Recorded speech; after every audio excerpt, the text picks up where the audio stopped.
Hola amigos de Trading Class, bienvenidos. Hoy día te haremos una entrega, la segunda entrega en sí de el libro El Cisne Negro, escrito por Nassim Nicolás Taleb. En esta parte nos adentraremos en dos países utópicos, uno de Medio Cristán y el otro de Extremistán. Vamos a ver qué nos cuenta y qué tiene que ver en la narrativa del Cisne Negro. Comencemos. Viajes al interior de Mediocristán. Esta distinción entre escalable y no escalable nos permite diferenciar claramente entre dos variedades de incertidumbre, dos tipos de azar. Hagamos el siguiente experimento del pensamiento. Supongamos que reunimos a 1000 personas seleccionadas al azar entre la población general y la ponemos de pie, una al lado de la otra, en un estadio. Podemos incluir franceses, pero por favor, no demasiados, por consideración al resto del grupo. Gracias, miembros de la mafia, personas ajenas a la mafia, vegetarianos. Pensemos en la persona más obesa ahora que se nos ocurra y añadámosla a esa muestra suponiendo que pese 3 veces más del peso medio, entre 200 y 250 kilos. No representará esta persona más que una pequeña fracción del peso de toda la población, en este caso 0,5%. Podemos ser aún más contundentes. Si escogiéramos al ser humano biológicamente más pesado posible del planeta, y que pese a ello se pudiera seguir llamando humano, no representaría más del, supongamos, 0,6% del total, un incremento insignificante, y si tuviéramos 10.000 personas, su contribución sería pequeñísima.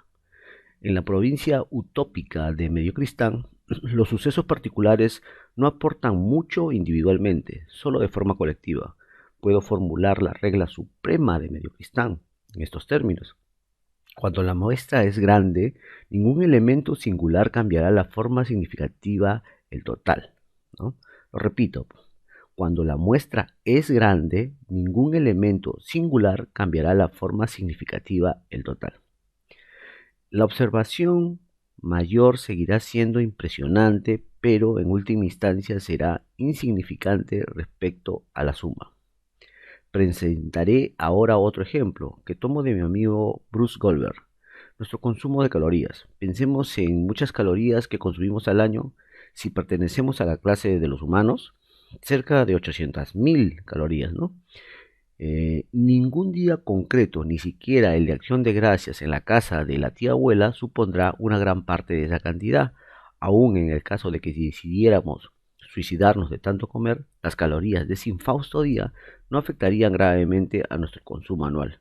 Pero si le dijera al lector que existe una persona que pesa varias toneladas o que mide varios cientos de kilómetros de alto, estaría plenamente justificado que aquel me obligara a examinarme el lóbulo frontal o que sugiriera que me dedique a escribir relatos de ciencia ficción. Sin embargo, no se puede descartar tan fácilmente las variables extremas con diferentes tipos de cantidades, de lo cual nos ocuparemos a continuación. Lo que nos trata de ilustrar en este ejercicio del pensamiento, ¿no? Donde él reúne a 1000 personas, ¿no? Con un peso promedio, le agrega una persona de obesidad mórbida, se podría decir, y aún así ese peso de esa persona obesa puede ser impresionante, pero más no influye en el peso total de, de la población general, ¿no? Entonces, para esto él nos dice que con estas variables él podría formular una regla suprema de Mediocristán, ¿no? Dice, cuando la muestra es grande, ningún elemento singular cambiará de forma efectiva el peso total. La observación mayor seguirá siendo impresionante, lo que decimos, wow, la señora es, o señor es enorme, ¿no? Pesa un montón y se ve claramente de repente cuando lo pones con la masa que, wow, llama la atención, pero en última instancia no es insignificante respecto a la suma. Entonces, sí, eso es lo que él nos trata de hacer ver en este capítulo, ¿no? ¿Ok? Ahora vamos a ir a el extraño país de Extremistán. O sea, otra visión, ¿ok? Conseguiremos que por comparación el valor neto de las 1.000 personas que alineamos en el estadio, añadámosle a la persona más rica que puede encontrar en el planeta. Bill Gates, por ejemplo, fundador de Microsoft, supongamos que su patrimonio se acerca a 80.000 millones de dólares, siendo el capital de todos los demás unos cuantos millones. En efecto, todos los demás no serían más que un error de redondeo del patrimonio de Gates, la variación de su cartera de valores durante el último segundo. Para que el peso de alguien represente tal porcentaje, esa persona tendría que pesar unos 50 millones de kilos. Probemos de nuevo, pero ahora con libros. Alineemos a 1.000 autores o personas que ruegan porque se les publique, pero que se llaman a sí mismos autores en vez de escritores, y comprobemos sus ventas. Luego, añadamos al escritor vivo que actualmente tiene más lectores, J. K. Rowling, autora de la serie Harry Potter, con varios cientos de millones de libros vendidos. Dejaría como enanos a 1.000 autores restantes, que tendrían, por decir algo, unos cientos de miles de lectores en el mejor de los casos. Probemos también con citas académicas, la mención de un académico por otro en una población científica. Las referencias en los medios de comunicación, los ingresos, el tamaño de la empresa, llamaremos a todo esto cuestiones sociales, pues son obra del hombre en oposición a las físicas, por ejemplo, la medida de la cintura. En Extremistán, las desigualdades son tales que una única observación puede influir de forma desproporcionada en el total. Así pues, el peso, la altura, el consumo de calorías pertenecen a Mediocristán, pero la riqueza no. Casi todos los asuntos sociales son de Extremistán. Dicho de otro modo, las cantidades sociales no informativas, no físicas, no se pueden tocar. El dinero de una cuenta bancaria es importante, pero desde luego no es algo físico. Como tal, puede asumir cualquier valor sin que sea necesario emplear energía alguna. No es más que un número. Señalemos, antes de la llegada de la tecnología moderna, las guerras solían pertenecer a Mediocristán. Es difícil masacrar a muchas personas si hay que matarlas una a una. Hoy, con las armas de destrucción masiva, todo lo que necesita es un botón o un pequeño error para hacer que nuestro planeta desaparezca. Fijémonos en la implicación que ello tiene para el cisne negro. Extremistán puede producir cisnes negros y de hecho lo hace, ya que unas cuantas ocurrencias han influido colosalmente en la historia. Esta es la principal idea de este libro, ¿no? Y nos damos ahora más claramente a la idea, las diferencias entre Extremistán y Mediocristán, ¿no? En Mediocristán, si se dieron cuenta que cuando a este muestreo de 1.000 personas le agregamos eh, una persona obesa, realmente no influyó en el peso total de la población. De forma física, volvamos, ¿no? Pero cuando le agregamos a Bill Gates y ya la medición ya no va por el peso, sino va por el nivel de riqueza, entonces resulta que el dinero de Bill Gates suma casi el 99,9 de los ingresos totales de la población. Entonces allí sí hay un cambio de representación en ese peso, o sea, cambió todo, ¿no? Las personas, las 1.000 personas eran uniformes entre sí y de pronto llega una persona que tiene un nivel de riqueza tan extremo que lo cambia todo. Y si fuera por peso, digamos así, tendría que ser una persona que pese más de 50 millones de toneladas, ¿no? Entonces, lo que nos trata de hacer ver de que las diferencias entre Extremistán y entre Mediocristán más va por el tema de uno lo físico y uno lo social. Como lo dice él, dicho de otro modo, las cantidades sociales son informativas, no físicas, y no se pueden tocar, ¿no? El dinero de una cuenta bancaria, dice, es importante, pero desde luego es algo no físico. A eso va el meollo del asunto, ¿no? Cuando hablábamos de Mediocristán, era la variabilidad pero tenía que ver con un tema físico, ¿no? Y en el otro lado, cuando agregamos a Bill Gates, cambió todo, pero era por un tema de riqueza y la riqueza en sí no se podía tocar y podíamos ver que la cantidad de dinero que llegaba a ese grupo hacía que todo varíe, ¿no? Entonces, eso origina la creación de cisnes negros, ¿no? Y eso es a lo que nosotros, ya partiendo de este principio, podríamos intentar buscar ese tipo de situaciones que podrían generar cisnes negros. ¿Dónde están escondidos estos cisnes negros? ¿Cómo podemos llegar a verlos? Muy interesante. Continuemos. Extremistán y el conocimiento. Esta distinción entre mediocristán y extremistán tiene unas ramificaciones fundamentales tanto para la justicia social como para la dinámica de los acontecimientos. Pero veamos antes de su aplicación al conocimiento, qué es donde reside la mayor parte de su valor. Si un marciano llega a la Tierra y se dedicara al negocio de medir la altura de los moradores de este feliz planeta, le bastaría observar a 100 humanos para hacerse a la idea de la altura media. Si uno vive en Mediocristán, puede sentirse cómodo con lo que haya medido, suponiendo que esté completamente seguro de que procede de Mediocristán. También puede sentirse tranquilo con lo que haya averiguado a partir de los datos.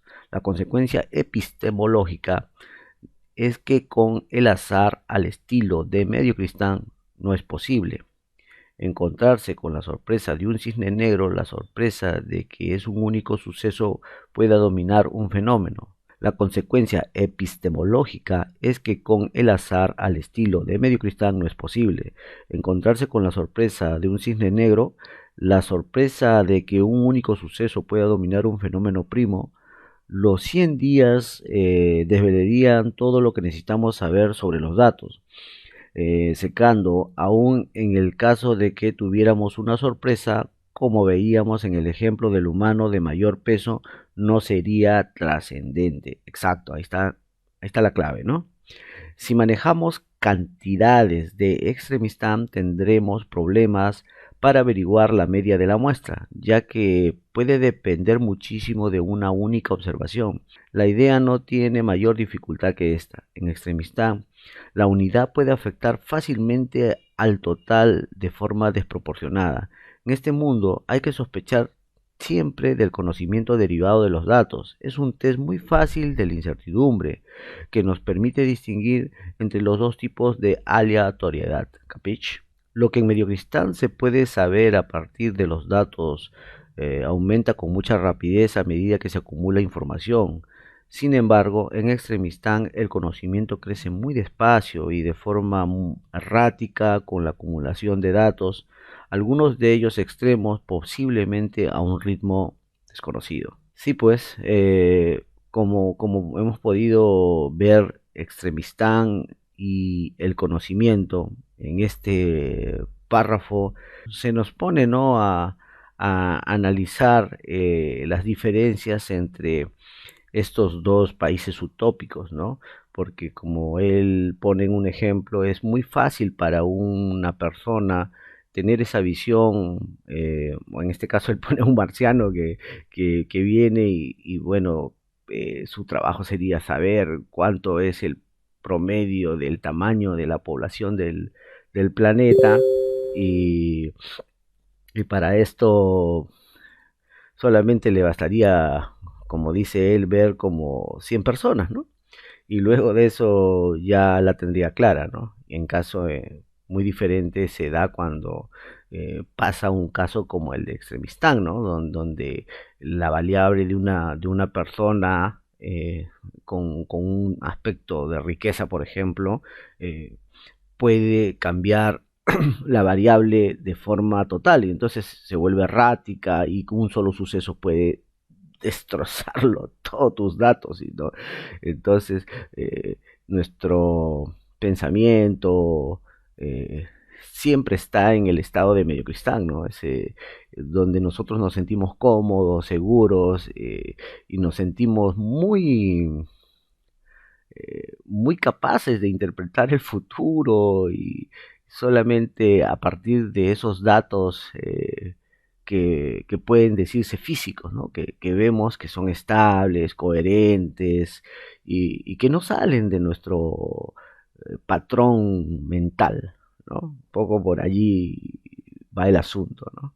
Entonces, es interpelarlo, eh, ponerlo como de ejemplo para nuestra visión hacia los datos, ¿no? Como para no estar siempre en esa comodidad que podemos sentirnos seguros de ver datos a través de un modo de medio cristán, ¿no?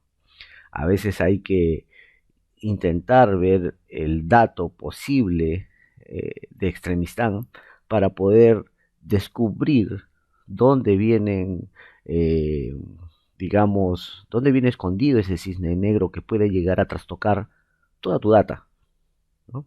Entonces, muy interesante, ¿no? A ver, vámonos a un capítulo más que dice salvaje y suave. Si seguimos con mi distinción entre lo escalable y lo no escalable, podemos ver claramente las diferencias que existen entre medio cristán y extremistán. Veamos algunos ejemplos. Cosas que parecen pertenecer a medio cristán, sometidos a los dominios de la aleatoriedad de tipo 1, la altura, el peso, el consumo de calorías, los ingresos del panadero, del propietario de un pequeño restaurante, de la prostituta o del odontólogo, los beneficios del juego, en el caso muy especial de la persona que va al casino y se ciñe a una apuesta constante, los accidentes de tráfico, los índices de mortalidad, el coeficiente intelectual, tal como se mide actualmente. Cosas que parecen pertenecer a Extremistán, sometidos a lo que llamamos aleatoriedad de tipo 2. La riqueza, los ingresos, las ventas de libros por autor, las cifras bibliográficas, las citas bibliográficas por autor, el reconocimiento de nombres como famoso, el número de referencias en Google, la población de las ciudades, el uso de las palabras de un idioma, el número de habitantes de una lengua, los daños producidos por un terremoto, las muertes en las guerras, los fallecimientos en atentados terroristas, el tamaño de los planetas, el tamaño de las empresas, la propiedad de acciones, la altura de las especies.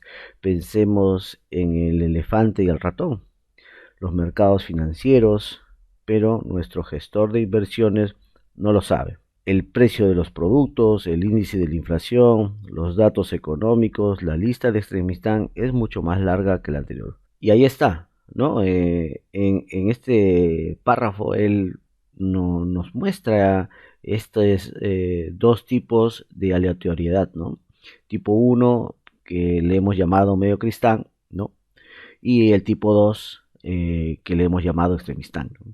Y entonces allí nos ha enumerado algunos tipos de referencias para que podamos identificar qué datos pertenecen a la parte física y qué datos pertenecen al dato social, al dato que no se puede tocar. ¿Ok? Listo, vamos a un siguiente capítulo. ¿Cómo aprender del pavo? Miren, interesante este título. Es el superfilósofo Bertrand Russell expone una variante especialmente tóxica de aquel juego mío con los taxistas cuando ilustra lo que las personas que están en onda llaman el problema de la inducción o el problema del conocimiento inductivo, en mayúsculas dada su seriedad. Sin duda, la madre de todos los problemas de la vida. ¿Cómo podemos pasar lógicamente de los casos específicos a las conclusiones generales? ¿Cómo sabemos lo que sabemos? ¿Cómo sabemos que lo que hemos observado en unos objetos y sucesos dados basta para permitirnos entender sus restantes propiedades? Todo conocimiento al que se ha llegado mediante la observación lleva incorporadas ciertas trampas. Pensemos en el pavo, al que se le da de comer todos los días. Cada vez que le demos de comer al pavo, confirmará su creencia de que la regla general de la vida es que a uno lo alimenten todos los días unos miembros amables del género humano, que miran por sus intereses, como diría un político. La tarde del miércoles anterior al Día de Acción de Gracias, el pavo le ocurrirá algo inesperado, algo que lo conllevará a una revisión de su creencia. En el resto de este capítulo esbozaré el problema del cisne negro en su forma original. ¿Cómo podemos conocer el futuro teniendo en cuenta nuestro conocimiento del pasado? O de forma más general, ¿cómo podemos entender las propiedades de lo desconocido, infinito, basándonos en lo conocido, finito? Pensemos de nuevo en la alimentación del pavo. ¿Qué puede aprender sobre lo que le aguarda mañana a partir de los sucesos acaecidos ayer? Tal vez mucho, pero sin duda un poco menos, lo que puede marcar toda la diferencia. El problema del pavo se puede generalizar a cualquier situación donde la misma mano que te da de comer puede ser la que te retuerce el cuello. Consideremos el caso de los judíos alemanes progresivamente integrados a la década de 1930. Demos un paso más y pensemos en el aspecto más inquietante de la inducción, el retroaprendizaje. Pensemos en la experiencia del pavo. Más que no tener ningún valor, puede tener un valor negativo. El animal aprendió de la observación, como a todos se nos dice que hagamos. Al fin y al cabo, se cree que este es precisamente el método científico. Su confianza aumentaba a medida que se repetían las acciones alimentarias y cada vez se sentía más seguro, pese a que el sacrificio era cada vez más inminente. Consideremos que el sentimiento de seguridad alcanzó el punto máximo cuando el riesgo era mayor. Pero el problema es incluso más general que todo esto. Sacude la naturaleza del propio conocimiento empírico. Algo ha funcionado en el pasado hasta que, pues, inesperadamente deja de funcionar. Y lo que hemos aprendido del pasado resulta ser, en el mejor de los casos, irrelevante o falso, en el peor, brutalmente engañoso. La figura 1 representa el caso prototípico del problema de la inducción tal como se encuentra en la vida real. En esta figura, 1001 días de historia, el pavo antes y después del Día de la Acción de Gracias. La historia de un proceso a lo largo de 1000 días no nos dice nada sobre lo que ocurrirá a continuación. Esta ingenua proyección del futuro a partir del presente se puede aplicar a cualquier cosa. Observamos una variable hipotética durante 1000 días. Puede tratarse de cualquier cosa con leves modificaciones: las ventas de un libro, la presión sanguínea, los delitos, nuestros ingresos personales, unas determinadas acciones, los intereses de un préstamo o la asistencia dominical a un determinado templo de la Iglesia Ortodoxa griega. Posteriormente, y solo a partir de los datos pasados, sacamos algunas consecuencias referentes a las propiedades del modelo, con proyecciones hacia los próximos 1000 y hasta 5000 días. El día 1001, ¡boom!, se produce un gran cambio que el pasado no había previsto de modo alguno. Pensemos en la sorpresa de la Gran Guerra. Después de los conflictos napoleónicos, el mundo había experimentado un periodo de paz que llevó a cualquier observador a pensar en la desaparición de los conflictos gravemente destruidos. Pero, sorpresa, la Gran Guerra resultó ser el conflicto más mortífero hasta entonces de la historia de la humanidad. Observemos que una vez sucedido lo sucedido, se empiezan a predecir posibilidades de que se vayan a producir otras rarezas en el ámbito local. Es decir, en el proceso que nos acaba de sorprender, pero no en otras partes. Después de la crisis bursátil de 1987, la mitad de los operadores estadounidenses se preparaban a sufrir un nuevo cataclismo todos los meses de octubre, sin tener en cuenta que el primero no tuvo ningún antecedente. Nos preocupamos demasiado tarde, es decir, ex post. Confundir una observación ingenua del pasado con algo definitivo o representativo del futuro en la sola y única causa de nuestra incapacidad de comprender el cisne negro. Al aficionado a las citas, es decir, uno de los escritores y estudiosos que llenan sus textos de frases pronunciadas por alguna autoridad ya dirima, podría parecerle, como dijía Hobbes, abro comillas, de los mismos antecedentes se siguen las mismas consecuencias, cierro comillas. Quienes creen que los beneficios incondicionales de la experiencia pasada deberían considerar esta perla de la sabiduría que pronunció, según se dice, un capitán de un famoso barco. Pero con toda mi experiencia, nunca me he encontrado en un accidente de ningún barco, tipo que sea digno de mención. En todos mis años en el mar, nunca he visto un barco en situación difícil. Nunca vi ningún naufragio.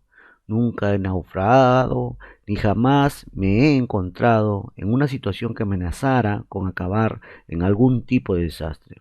E. Smith, 1907, capital del RMS Titanic. Wow. Debido a un mecanismo mental que yo llamo empirismo ingenuo, tenemos la tendencia natural a fijarnos en los casos que confirman nuestra historia y nuestra visión del mundo. Estos casos son siempre fáciles de encontrar, tomamos ejemplos pasados que corroboran nuestras teorías y los tratamos como pruebas. Por ejemplo, el diplomático no nos hablará de sus logros, no de aquellos en los que ha fracasado. Los matemáticos, en su intento de convencernos de que su ciencia es útil para la sociedad, no señalarán los casos en el que demostró ser útil, no aquellos en los que fue pérdida de tiempo, peor aún, las numerosas aplicaciones matemáticas que supusieron un elevado coste para la sociedad, debido a la naturaleza no empírica de las elegantes teorías matemáticas. Incluso cuando demostramos una hipótesis, tendemos a buscar ejemplos en los que esa hipótesis demuestre ser cierta. Es evidente que podemos encontrar dicha confirmación con mucha facilidad. Todo lo que tenemos que hacer es mirar o disponer de un investigador que lo haga por nosotros. Podemos encontrar la confirmación de prácticamente todo, del mismo modo que un avispado taxista londinense sabe buscar los atascos para aumentar el precio del trayecto, incluso en días festivos. Algunas personas van más allá y me hablan de ejemplos de sucesos que hemos sabido prever con cierto éxito. Hay unos cuantos reales, como el de llevar a un hombre a la luna o del crecimiento económico del siglo XXI. Se puede encontrar multitud de contrapruebas para cada uno de los postulados de este libro, la mejor de las cuales es que los periódicos saben predecir a la perfección los programas de cine y teatro. Fíjese el lector, ayer predije que hoy saldría el sol y así ha sido. En este párrafo que se llama Cómo aprender del pavo, Nassim Taleb nos da un ejemplo muy interesante, muy gracioso, que nos grafica muy claramente cómo es que puede esconderse un cisne negro en una situación donde nosotros pensemos que ya está todo establecido, que ya hemos descubierto la secuencia futurológica del destino, ¿no? El pavo, a raíz de sus experiencias en sus días de vida, pues se había acostumbrado a que estos seres humanos lo atendieran, le dieran todo, y ya seguramente tenía horarios establecidos. Pero mientras más pasaba el tiempo, más se acercaba a su cisne negro, a su día de su muerte, ¿no? Lo mismo les pasó a los judíos en 1930, ¿no? Entonces, esta forma de ver nos dice a nosotros, si lo extrapolamos al trading, que no debemos ser confiados, que debemos saber de que en el mercado se pueden producir muy seguidamente cisnes negros y que debemos estar atentos en nuestra operativa para poder nosotros estar siempre a resguardo, sabiendo que el día de mañana, en ese mejor momento que nos encontramos, nos vamos a topar con ese cisne negro.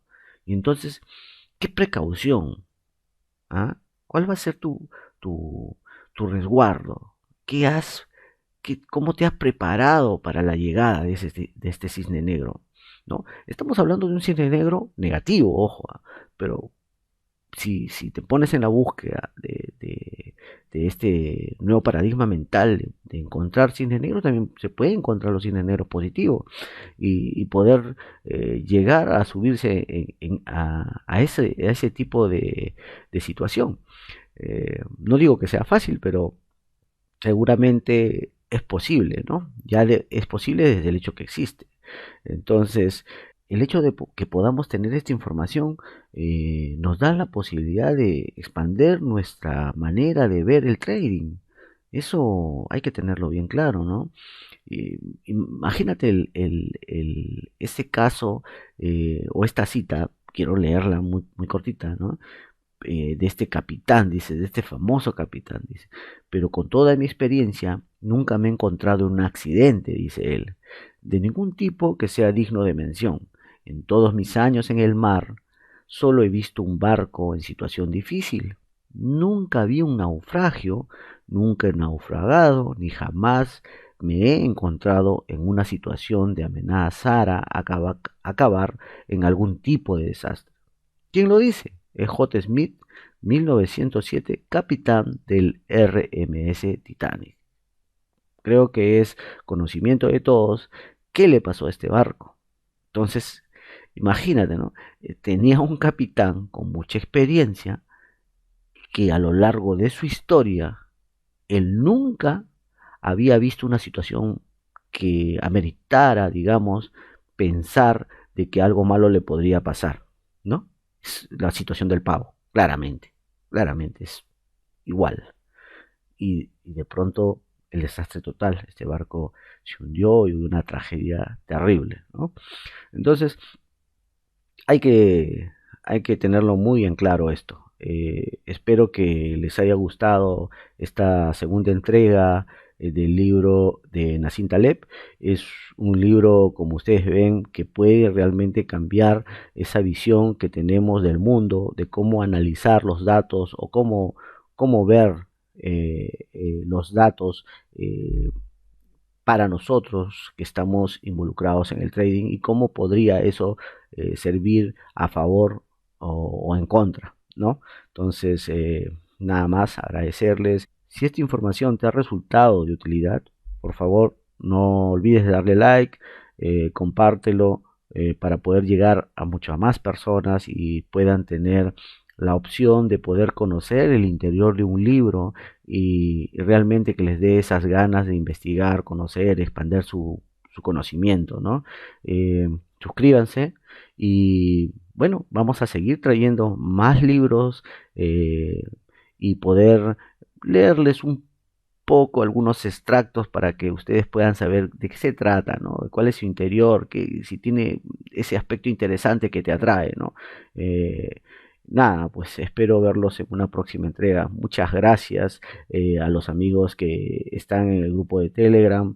Eh, Gracias por seguirnos, gracias por siempre estar allí. Hay muchos recursos para ustedes. Espero que siempre los puedan usar, que les sirva realmente. Bienvenidos a Trading Class. Hasta luego.